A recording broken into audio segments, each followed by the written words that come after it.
노동절 연휴를 맞이해서 여러 가지 이유로 많은 분들이 출타를 하셨습니다만, 우리는 이 시간 이 자리에서 가장 존귀하신 하나님, 우리의 사랑하시는 아버지를 우리가 예배하면서 즐거워하고 기뻐하고 있습니다. 이 예배 시간을 통하여 영원한 기쁨을 체험하고 우리의 영혼이 모든 얽매인 것에서 자유하며 영혼이 마치 춤추는 것 같은 그런 영적인 기쁨들이 충만한 시간이 되기를 주님의 이름으로 축원합니다. 어제 그저께 무척 더운 날씨 때문에 그래서 걱정을 많이 했습니다. 그래서 몇 시간 전부터 에어컨을 이렇게 많이 틀어놨어요. 그래서 우리 한번 서로에게 격려를 하십시다. 오늘 은혜 받읍시다. 이렇게 격려하십시다. 한 번 더 인사하십시다. 놓치지 맙시다. 이렇게.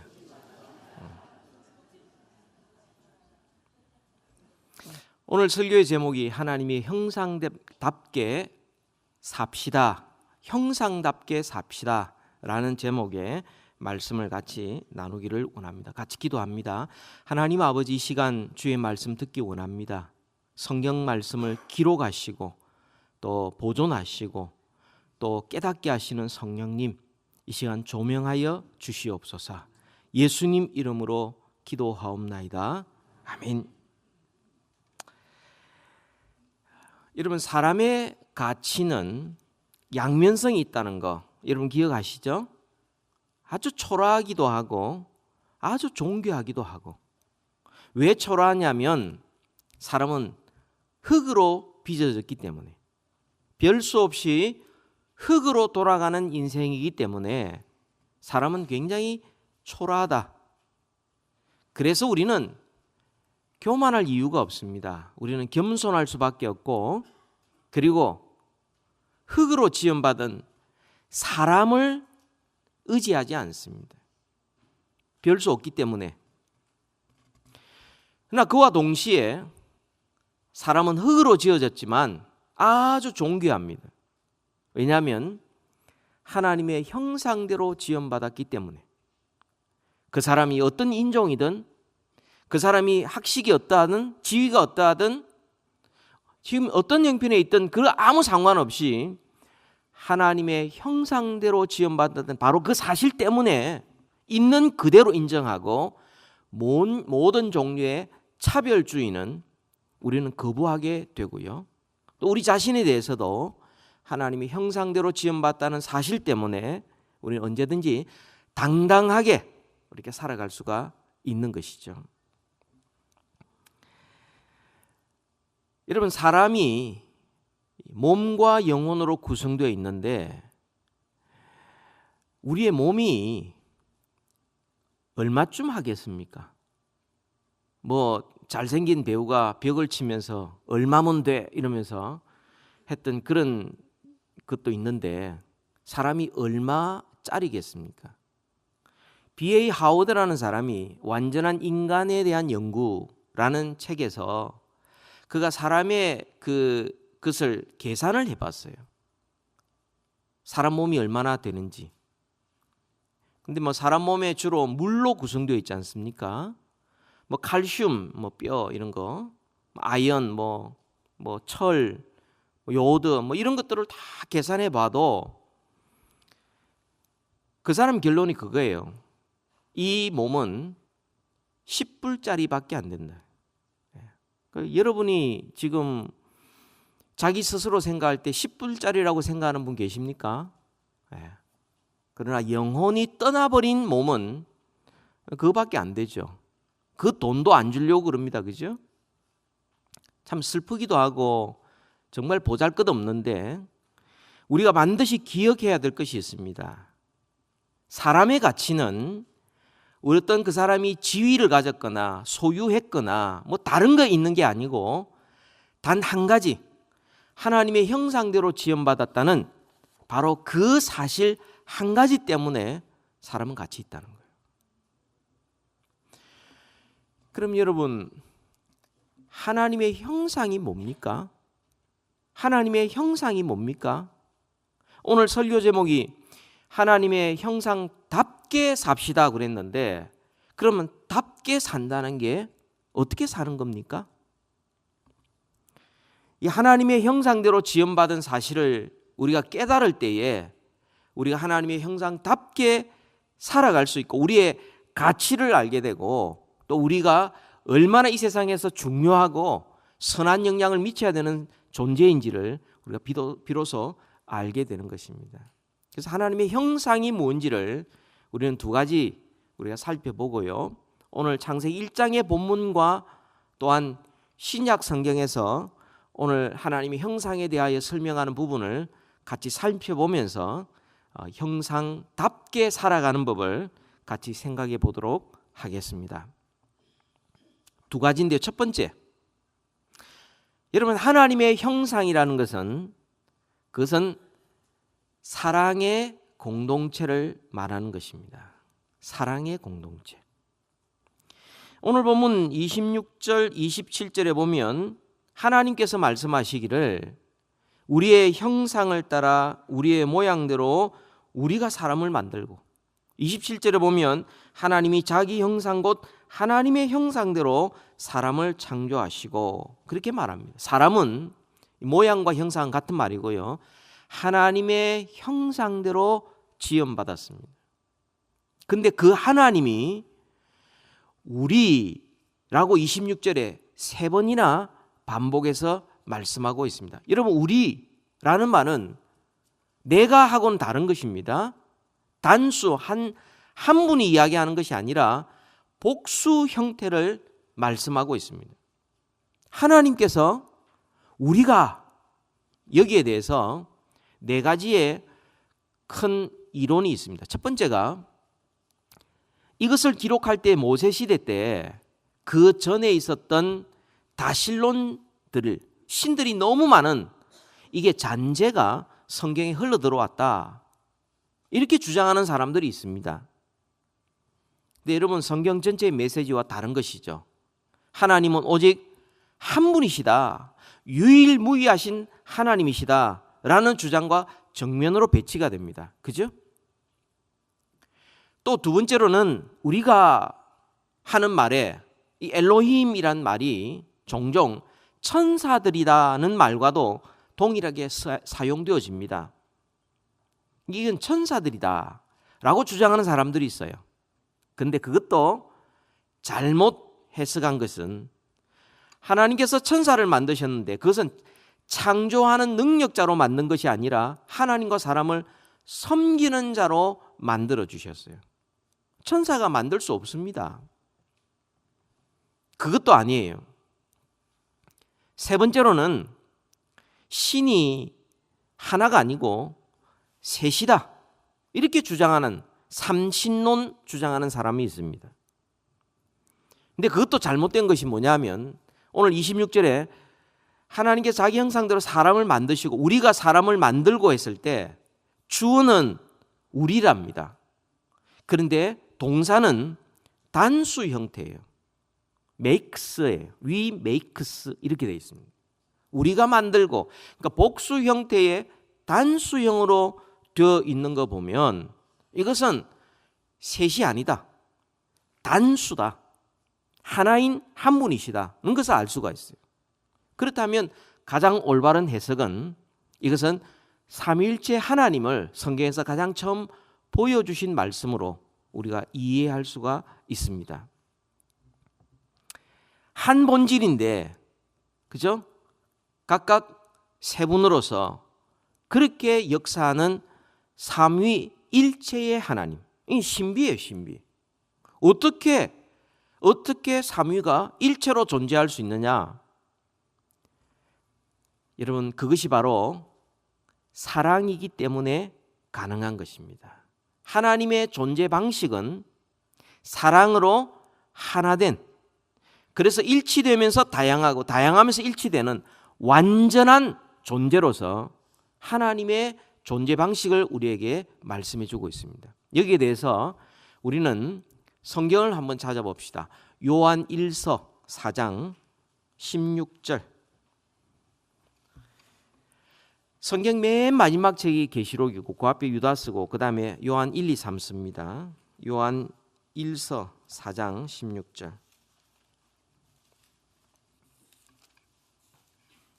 4장 16절. 성경을 찾아보십시오. 4장 16절. 다 같이 한 목소리로 함께 읽습니다. 시작. 하나님이 우리를 사랑하시는 사랑을 우리가 알고 믿었노니 하나님은 사랑이시라. 사랑 안에 거하는 자는 하나님 안에 거하고 하나님도 그의 안에 거하시느니라. 하나님은 사랑이시라고 말합니다. 하나님의 영원한 속성 사랑이시라고 말합니다. 삼위가 일체가 될 수 있는 그것이 바로 사랑이시기 때문에 가능한 것이죠. 근데 그것이 하나님의 존재 방식일 뿐만 아니라 하나님의 형상대로 지음받은 우리가 이 땅에서 살아가야 될 방식들이 바로 그런 방식이라는 말씀이에요. 이걸 먼저 하나님께서 4장 16절에 있는 대로 하나님은 사랑이시라. 사랑 안에 거하는 자는 하나님 안에 거하고 하나님도 그의 안에 거하시느니라. 우리가 하나님 안에, 하나님이 우리 안에. 어떻게 그 일이 가능하냐? 사랑이기 때문에 가능하다. 사랑으로만 가능하다. 그렇게 말씀을 합니다. 여러분, 이것이 어떻게 가능하냐? 이 사랑의, 참 사랑의 특성에 대해서도 요한일서 4장에서 계속해서 말씀하고 있습니다. 이 사랑은 자기의 유익을 구하지 않고 자기를 내어주는 것이 사랑이라고 말합니다. 여러분, 요한일서 계속해서 4장 9절 10절을 그 앞에 있는 거 같이 한번 읽도록 합니다. 시작. 하나님의 사랑이 우리에게 이렇게 나타난 바 되었으니 하나님이 자기의 독생자를 세상에 보내심은 그로 말미암아 우리를 살리려 하심이라. 사랑은 여기 있으니 우리가 하나님을 사랑한 것이 아니요 하나님이 우리를 사랑하사 우리 죄를 속하기 위하여 화목제물로 그 아들을 보내셨음이라. 하나님은 사랑이신데 하나님 자기의 유익을 구하지 않고 오히려 자기 자신을 내어주신 성부 하나님께서 사랑을 어떻게 표현하셨습니까? 독생자 예수 그리스도를 우리를 위하여 내어주신 것으로 보여주셨어요. 보내어주셨어요. 그 성부 하나님과 성자 예수님께서 더불어서 성령님을 우리에게 보내어주셨어요. 예수 그리스도 성자 하나님은 자기의 목숨을 우리를 위하여 내어주셨어요. 생명을 우리를 위하여 주셨어요. 사랑은 자기 유익보다 자기를 내어주는 그런 본성이 있습니다. 그 성자 예수님 성부 하나님께서 더불어서 성령님을 우리에게 보내주셨어요. 그러면 성령 하나님도 자기의 유익을 구하지 않고 성령 하나님은 하나님께서 이루신 구원 사건을 우리에게 적용시켜 주시고 그리스도의 구원을 우리에게 주시고 우리에게 위로 주시고 우리에게 지혜 주시고 우리에게 능력을 베풀어 주시는 거죠. 하나님은 사랑이신데 자기의 유익을 구하지 않고 자기 자신을 내어주시는 이 참사랑,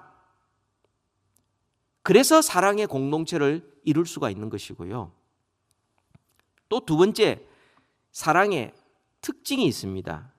그것은 자기 자신보다는 사랑하는 사람의 유익을 먼저 구하는 것입니다. 우리 11절 볼까요? 4장 11절 시작. 이같이 우리를 사랑하셨은즉 우리도 서로 사랑하는 것이 마땅하도다. 상대방의 유익을 먼저 찾는 것, 이게 하나님의 존재 방식이요 하나님의 본성입니다. 여러분, 하나님 아버지께서 영광을 받으실 때에 누가 제일 기뻐하시겠습니까? 누가 제일? 그것은 성자 예수님과 성령 하나님이 가장 크게 기뻐하십니다. 그래서 성자 예수님과 성령 하나님은 하나님 아버지를 높이는 그것으로 만족하고 기뻐하셨습니다. 예수 그리스도께서 모든 무릎의 그 앞에 꿇고 예수 그리스도를 높일 때에 누가 가장 크게 기뻐하시고 만족하셨습니까? 성부 하나님과 성령 하나님. 예수님이 높아지는데 성부 하나님이 기뻐하시고, 성령 하나님께서 높아지시는데 성부 하나님께서 기뻐하시고, 성령 하나님의 뜻이 이루어졌을 때 성부 하나님과 성자 예수님이 가장 크게 기뻐하시는, 이게 바로 진짜 사랑이라. 이게 사랑의 특징인 것입니다. 이게 하나님의 존재 방식이요, 이걸 가리켜서 사랑의 공동체인 것입니다. 그러면 하나님의 형상대로 지음받은 사람은 어떤 방식으로 존재해야 됩니까? 바로 이 사랑으로 하나 되는 방식으로 존재해야 돼요. 근데 여러분, 이 창세기 2장으로 넘어가 보시면 하나님께서 모든 세상을 다 창조하시고 사람도 창조하시고 보시기에 좋았는데 딱 한 가지 좋지 않게 보신 게 하나 있어요.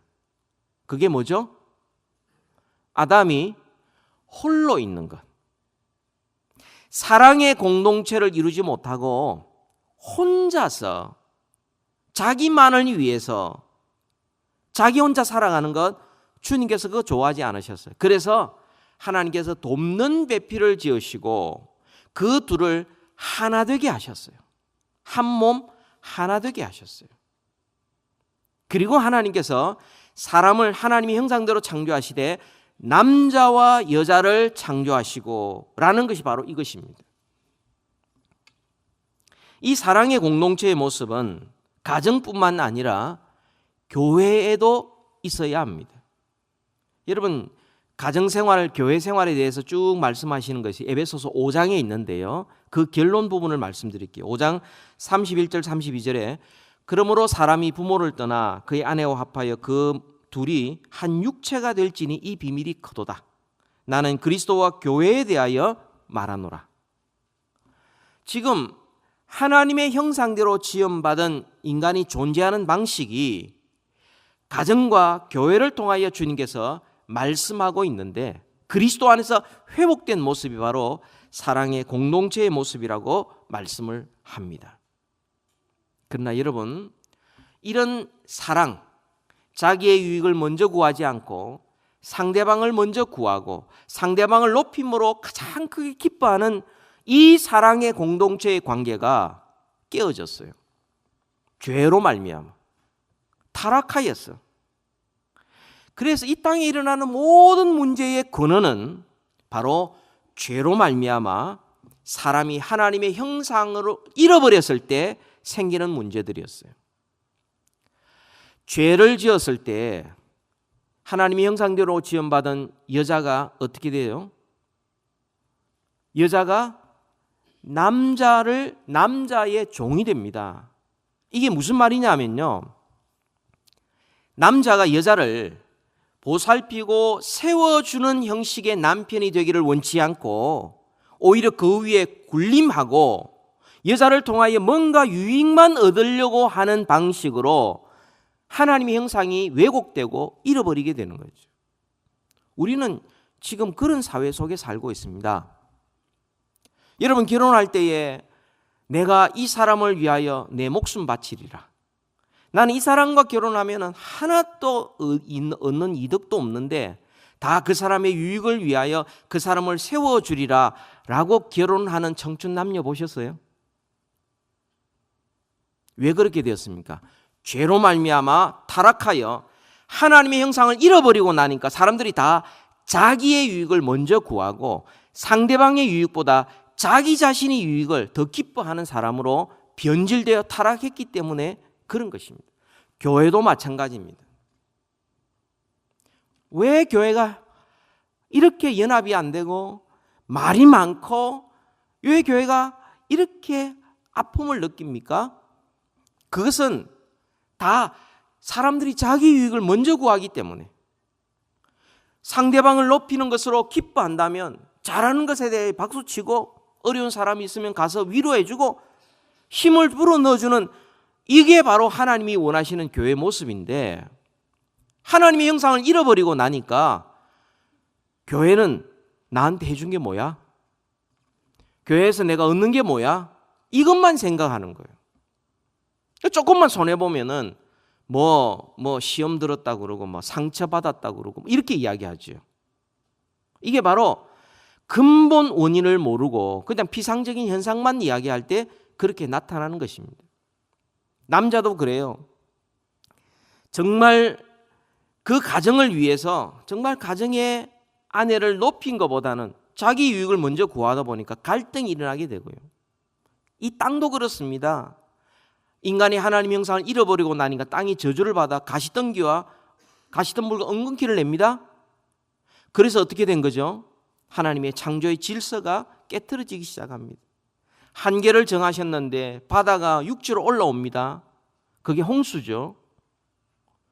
지진이 내려서 산이 무너져 사람을 덮쳐버립니다. 그죠? 자연 온갖 재난들이 일어나게 되죠. 인간이 타락한 그 결과로 하나님의 형상을 잃어버렸을 때 사랑의 관계가 깨어져 버립니다. 하나님과의 관계는 말할 필요도 없고 사랑과의 관계도 깨어지고 자연과의 관계도 깨어지고 뭐 이렇게 하면서 온 세상이 죄로 말미암는 결과로 고통당하고 있는 것입니다. 하나님의 창조의 질서가 막 깨트려지기 시작합니다. 하나님께서 사람을 창조하시되 그 형상으로 창조하시고 남자와 여자를 창조하시고 복을 주시며 생육하고 번성하라고 그랬어요. 근데 오늘날 사람들이 남자가 남자끼리 여자가 여자끼리, 이거는 분명한 죄악입니다. 하나님과 사랑의 관계를 맺으며 살아가야 되는데 하나님을 사랑하지 못하고 자기를 사랑하고 우상을 섬기고 하나님보다 더 좋아하는 것들을 가지고 살아가니까 인생의 진정한 의미도 모르고 하나님의 형상을 회복하지도 못하고 그렇게 살아가고 있는 것입니다. 여러분, 창세기 3장부터 인간이 타락하고 난 다음에 한 번도 사랑의 공동체를 우리는 볼 수가 없었어요. 그러나 이런 소망 없는 인류를 위해서, 저와 여러분을 위해서 예수 그리스도께서 이 땅에 오셨어요. 골로새서 1장 16절에 그는 보이지 아니하시는 하나님의 형상이요라고 말합니다. 주님이 이 땅에 오셔서 우리를 대신하여 십자가에서 우리를 구원해 주셨고 누구든지 주를 믿는 자마다 하나님의 사랑을 알고 비로소 사랑의 공동체를 이루기 시작합니다. 그래서 그리스도를 믿음으로 하나님의 형상을 회복한 자들에게 비로소 가정이 회복되기 시작해요. 비로소 참 사랑이 실천되기 시작합니다.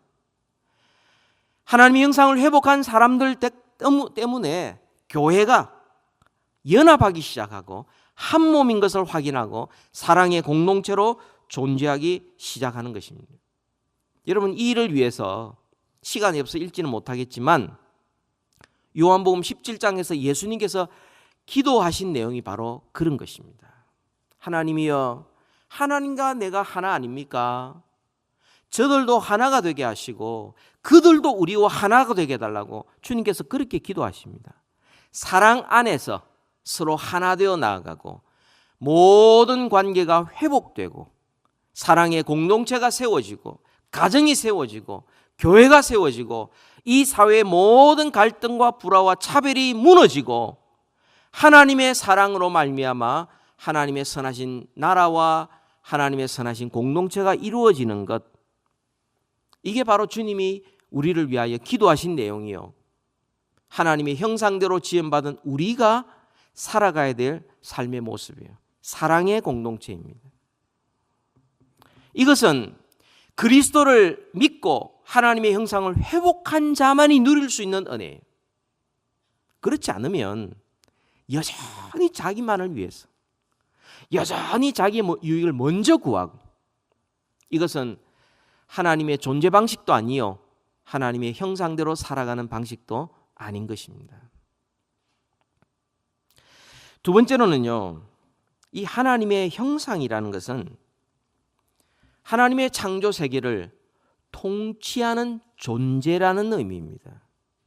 하나님의 창조 세계를 통치하는, 하나님께서 이 세상을 통치하였듯이 사람도 하나님의 형상으로 지음받았기 때문에 이 세상 만물을 통치하는 존재이라는 것입니다. 26절 한번 같이 한번 읽을까요? 창세기 1장 26절. 우리 다 같이 한번 읽읍시다. 시작. 하나님이 이르시되 우리의 형상을 따라 우리의 모양대로 우리가 사람을 만들고 그들로 바다의 물고기와 하늘의 새와 가축과 온 땅과 땅에 기는 모든 것을 다스리게 하자 하시고, 하나님의 형상대로 지음받은 사람이 보이지 않는 영이신 하나님을 대신하여 하나님의 통치권을 행사할 수 있게 되었습니다. 그게 바로 하나님의 형상대로 지음받았다는 의미입니다. 네, 여러분 어떻게 되었습니까? 인간은 죄를 지어 타락했죠. 그 결과 하나님의 형상을 잃어버렸습니다. 그래서 여러분 제대로 이 세상을 다스리고 있습니까? 제대로 다스리지를 못합니다. 하나님이 주신 통치권을 아예 행사를 못하여 자연을 두려워하고 오히려 자연을 섬기는 상황으로 나타나게 됩니다. 그죠? 또 이 하나님의 통치권을 잘못 남용해서 오히려 자연을 파괴하고 하나님의 뜻이 아닌 자기 욕심을 채우기 위한 방편으로 사용하니까 온 자연 세계가 몸살을 앓고 있는 거예요. 제대로 통치를 못하고 있어요. 자연을 두려워하거나 섬기거나 혹은 자연을 완전히 파괴하거나 이러고 있는 거예요. 더 기가 막힌 것은 사람이 하나님의 형상을 잃어버리고 나니까 하나님의 통치권도 인정하지 않는 거예요. 자기가 만물의 주인 줄 알아요. 그래서 헬라 철학에 인간이 만물의 영장이다 이렇게 이야기를 하는데, 그것은 하나님이 없는 세상의 이야기고요. 이런 사람들이 하나님의 말씀은 듣지 않으면서도 과학 지식을 가지고서 하나님의 말씀을 거부하고 불순종하는 방편으로 사용합니다. 이게 바로 하나님의 형상을 잃어버린 상태인 것입니다. 하나님 말씀 믿지 않고 과학 지식을 믿어요. 하나님 말씀에 순종하지 않고 과학 지식을 순종하고 있습니다. 이거 얼마나 어리석은 것입니까? 이런 어리석은 인생을 위해서 온전한 하나님의 형상이신 예수 그리스도께서 오시고 우리를 대신하여 우리의 죄짐을 지시고 십자가에 죽어주심으로 이제 누구든지 그리스도를 믿는 자마다 하나님의 통치권을 회복하게 되고 만물을 하나님의 뜻대로 다스릴 수 있게 된 것입니다. 제가 이런 설명을 말로 하는 것보다 웨스트민스터 신앙 고백을 가르치기 위해서 만든 것이 소요리 문답이고, 그 소요리 문답을 가르치는 선생님들을 위해서 만든 것이 대요리 문답인데, 웨스트민스터 소요리 문답 제10문답을 우리 같이 보도록 하겠습니다. 슬라이드 2장을 같이 보도록 그렇게 하겠습니다. 슬라이드를 좀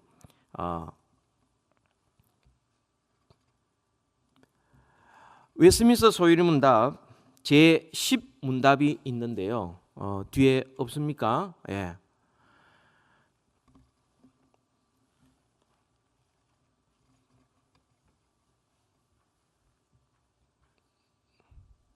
우리 같이 한번 읽읍시다. 시작.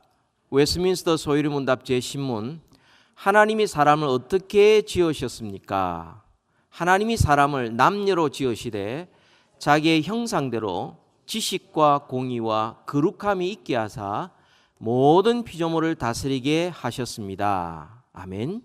그러니까 하나님의 형상대로 지음받은 것이 창세기 1장 27절 28절에 나와 있지만, 그것이 그리스도 안에서 회복되었을 때 골로새서 3장 10절과 에베소 4장 24절에 지식과 의와 거룩함이라고 말합니다. 그 다음 구절을 한번 보시죠. 다 같이 읽읍시다. 시작. 새 사람을 입었으니 이는 자기를 창조하신 이의 형상을 따라 지식에까지 새롭게 하심을 입은 자니라. 에베소 4장 24절 같이 읽습니다. 하나님을 따라 의와 진리의 거룩함으로 지으심을 받은 새 사람을 입어라. 그렇게 말합니다. 여러분, 하나님의 형상이 어떤 모양으로 나타나느냐 하면 지식, 의, 거룩함으로 나타납니다. 하나님께서 아담을 창조하시고 난 다음 그 아담은 그의 지식에 있어서 완전했을 뿐만 아니라 그 지식을 모든 사람들에게 알게 했습니다. 가장 대표적인 예가 뭐냐면 각 생물의 이름을 지어주었다는 겁니다. 창세기 2장 19절에 보면 아담이 각 생물을 부르는 것이 곧 그 이름이 되었더라. 이것은 각 생물에 대한 본질과 특징을 너무나 잘 아는, 모든 생물에 대한 지식이 있었다는 겁니다. 알고 있었다는 거죠. 하나님이 왜 창조하셨고 특징이 뭔지. 흔히 생각하기를 아담이 언제 시대 사람이냐, 수억 년 전 사람인가? 그러면 인류가 계속 발전했는데, 진화론의 생각이에요. 그러면 우리가 아담보다 훨씬 똑똑하다고 생각하는데 천만의 말씀, 만만의 콩떡입니다. 우리는 아담과 비교할 수 없어요. 여러분이 지금 모든 동물들의 이름을 다 지을 수 있습니까? 특징을 다 파악할 수 있습니까? 수의사도 모릅니다. 또 하나님께서 아담에게 약속하신 대로 그 여자의 이름을 하와라고 지었어요. 그 뜻이 뭡니까? 생명이에요. 그러니까 하와가 앞으로 어떤 삶을 살아갈 것이라는 것을 너무나 알고 그 이름을 하와라 이름 지어질 정도 같으면 거기에 대한 지식이 완벽했다는 이야기입니다. 아담은요, 에덴 동산에서 선지자였습니다. 하나님의 말씀을 받았습니다.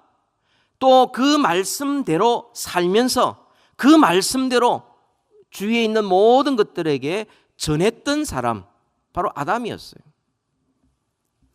뿐만 아니라 의라고 말합니다. 의로운. 여러분, 이 의라는 것은 하나님의 뜻에 완전히 순종했다 하는 의미가 있습니다. 온전히 순종하는 자가 의로운 자입니다. 그 하나님의 뜻에 온전히 순종한 이 의, 그것은 바로 왕입니다. 구약 성경 전체에서 왕에게 요구하는 단 한 가지의 요구사항이 있다면 그것은 바로 의로움입니다. 의로운 왕, 의로움이에요. 공의로 다스리는 거예요. 뭐 자기의 어떤 정권을 위해서, 당락을 위해서 사는, 그는 이미 자격 없는 왕이에요. 왕은 모든 백성들을 하나님의 마음 가지고 주의 뜻대로 통치하는 것이 바로 의로운 왕이었어요. 아담은 에덴 동산에서 바로 통치자였고 의로운 왕이었습니다. 또 거룩함이라고 그랬어요. 여러분, 거룩함이라는 것은 본질적으로 하나님 앞에 구별된 것입니다. 여러분, 구약 성경에 보면 한참 나중에 아브라함에도 그랬고 욥도 그랬고 노아도 그랬고 이 왕 선지자 제사장의 역할을 다 감당했는데 나중에 이스라엘 백성들이 나라를 이루고 난 다음에 하나님께서 왕 선지자 제사장의 그 직분을 만들어 주셨어요. 그 백성들 가운데 자기 몸에 하나님께 성결, 하나님께 거룩이라고 이름 지으면서 하나님께 구별된 자, 제사장이었습니다. 아담은 그 에덴 동산에서 하나님께 전적으로 구별된 자였고 하나님께 헌신된 자였었습니다. 왕처럼 다스리고 골고루 잘 보살피면서 지식이, 의로움이, 그리고 거룩함이 제사장처럼, 선지자처럼, 왕처럼 아담이 그랬다는 겁니다. 우리가 알고 있는 대로 예수 그리스도께서 이 땅에 오셔서 이루신 세 가지의 직분이 바로 왕과 선지자, 제사장의 직분이라고 말합니다. 예수님께서 다 이루셨어요. 하나님의 온전한 형상이기 때문에. 그리고 누구든지 그리스도를 믿는 저와 여러분들도 하나님의 형상을 회복하게 되고, 회복함으로 말미암아 우리도 이 땅에서 왕과 선지자와 제사장처럼 살아갈 수 있다. 그렇게 살아야 된다고 말씀을 합니다. 이 세상을 통치하되 하나님의 말씀으로 통치하고, 또한 선지자처럼 주의 말씀을 받고 그 말씀을 전하고 하나님께 구별된 거룩한 삶을 통하여 선한 영향을 미치는 바로 그런 삶을 살아가는 존재가 하나님의 형상답게 살아가는 존재인 것입니다. 저와 여러분이 살아가야 될 바로 그런 가치 있는 삶이라는 것이죠. 그 저의 이야기가 아니고요. 우리 성경 마지막으로 한 번 더 찾아봅니다. 베드로전서 2장 9절입니다.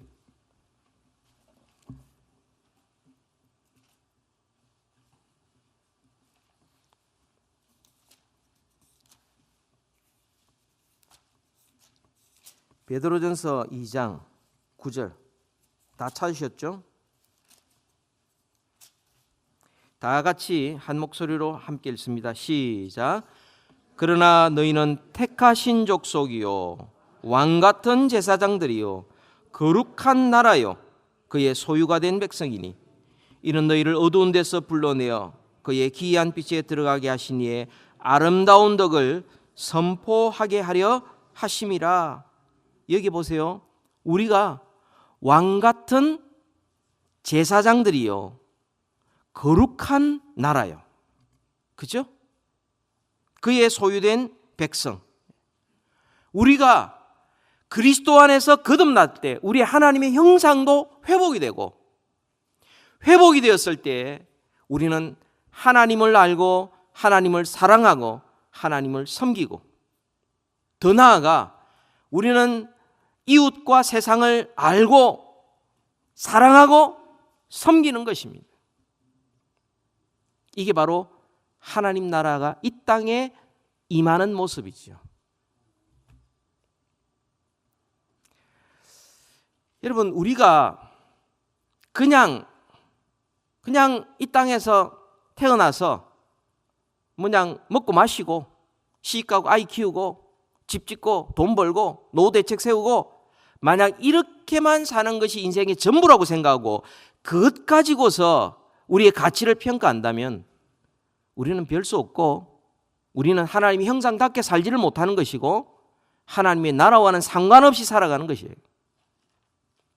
그런데 우리가 하나님의 형상대로 지음받아 이 땅에 살고 있다는 사실을 아는 사람들은, 우리는 이 땅에서 서로 사랑하고 우리가 가는 곳곳마다 사랑의 역사, 화해의 역사, 평안과 아름다운 역사가 일어나게 만들 뿐만 아니라 하나님의 말씀을 받고 그 말씀을 전하는 선지자 역할을 감당하는 것이요, 이 땅이 하나님을 반역하는 가운데 우리는 구별된 자로서 거룩한 삶을 살아가는 제사장의 역할을 감당하는 것이요, 그리고 하나님께 순종함으로 말미암아 선한 영향을 미치는 왕과 같은 역할을 우리가 감당하는 것입니다.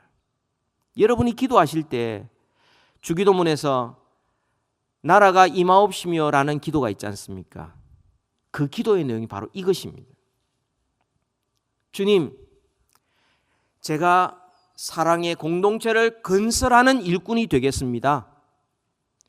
제가 왕과 선지자와 제사장처럼 그리스도께서 하신 그 일을 계속 이어서 하겠습니다 라는 그 믿음의 고백이 나라가 임하옵시며, 누구를 통하여? 우리를 통해서, 나를 통하여, 우리 교회를 통하여, 우리 가정을 통하여